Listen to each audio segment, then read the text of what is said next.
সুপ্রিয় ভাই বোনেরা, আমার এক শিক্ষার্থী বলছে যে স্যার আমি মডাল ভার্ব দিয়ে প্যাসিভ করতে পারি না। প্রিয় ভাই বোনেরা, আমরা মডাল ভার্ব দিয়ে কিভাবে সহজেই অ্যাক্টিভ থেকে প্যাসিভ করতে পারি সেই বিষয়ে জানবো। So let's get it started. দেখেন, আমার কাজটি করা উচিত অ্যাক্টিভ, কাজটি করা উচিত প্যাসিভ, তার মাছটি খাওয়া উচিত অ্যাক্টিভ, মাছটি খাওয়া উচিত প্যাসিভ, তাদের ইংরেজি শেখা উচিত অ্যাক্টিভ, ইংরেজি শেখা উচিত প্যাসিভ। এখন প্রশ্ন হচ্ছে যে এগুলো প্যাসিভ কেন?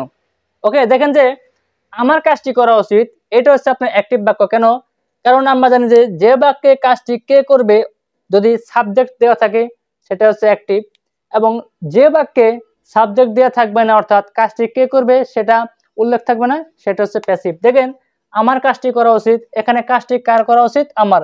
এখানে আমার হচ্ছে সাবজেক্ট, এই জন্য বাক্যটা অ্যাক্টিভ। কিন্তু কাজটি করা উচিত এটা প্যাসিভ কেন? কারণ এখানে কাজটি কে করবে সাবজেক্টে উল্লেখ করা নেই, যদিও কাজটা কেউ না কেউ করবে। ওকে, আমার কাজটি করা উচিত, এখানে উচিত বলতে বোঝায় শুড, তাহলে এটার স্ট্রাকচার হয় আপনার সাবজেক্ট প্লাস শুড প্লাস ভার্বের বিয়ন প্লাস এক্সটেনশন। এখন শুড দিয়ে আমরা অ্যাক্টিভ বাক্যকে প্যাসিভ বাক্যে করতে গেলে এটার স্ট্রাকচার হচ্ছে আপনার subject plus should be plus ভার্বের বি3, প্যাসিভ মানে ভার্বের বি3। তাহলে আমার মানে কি আই, সাবজেক্ট, এরপরে শুড,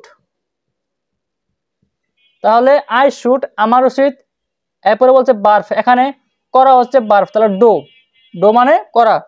মডেল ভার্ব শুড হচ্ছে একটা মডেল ভার্ব, মডেল ভার্বের পরে সবসময় ভার্বের বিয়ন হয়। তাহলে আই শুড ডো, আমার করা উচিত, আমার কি করা উচিত? কাজটি, কাজটি হচ্ছে এখানে অবজেক্ট, তাহলে দা ওয়ার্ক। তাহলে আমার কাজটি করা উচিত, I should do the work, আমার কাজটি করা উচিত, এটা হচ্ছে অ্যাক্টিভ বাক্য। কেন? কারণ এখানে কাজটি কে করবে? আমি নিজে, সাবজেক্টটা আছে এই জন্য একটা অ্যাক্টিভ। এখন এটার প্যাসিভ বাক্য হচ্ছে আপনার কাজটি করা উচিত, এটা প্যাসিভ কেন? কারণ এখানে কাজটা কে করবে সেটা উল্লেখ করা নেই। তাহলে কাজটি মানে কি? The work. এরপরে শুড স্ট্রাকচার অনুসারে, তাহলে দা ওয়ার্ক শুড, এরপরে বি। ওকে, তাহলে দা ওয়ার্ক শুড বি, এরপরে ভার্বের বি3, ভার্বের এখানে ভার্ব হচ্ছে করা, তাহলে ডু ডিড ডান। দেখছেন কি সুন্দর ভাবে বাক্যটা হয়ে গেল।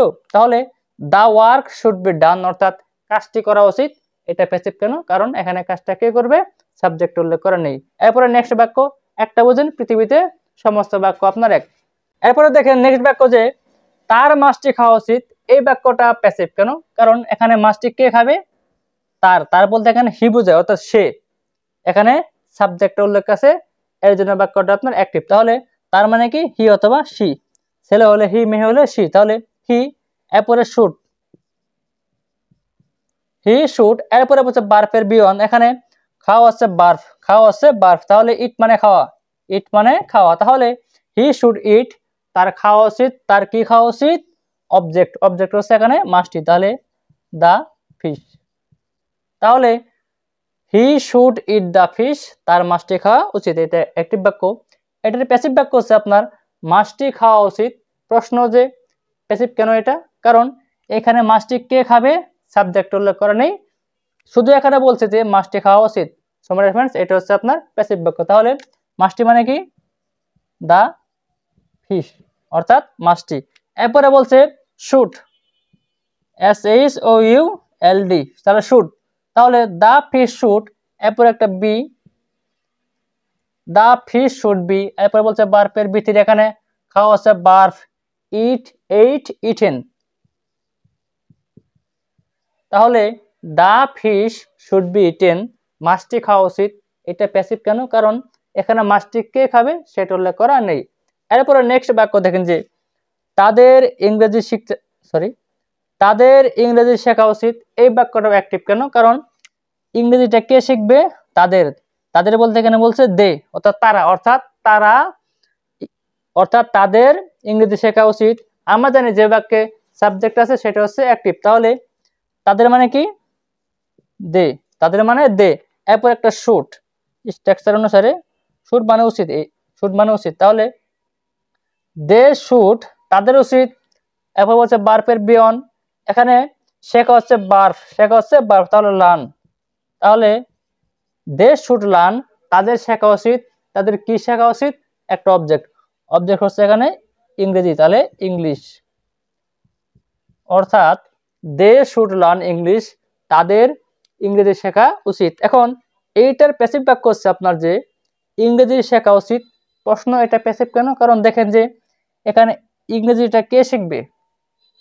কেউ বলছে?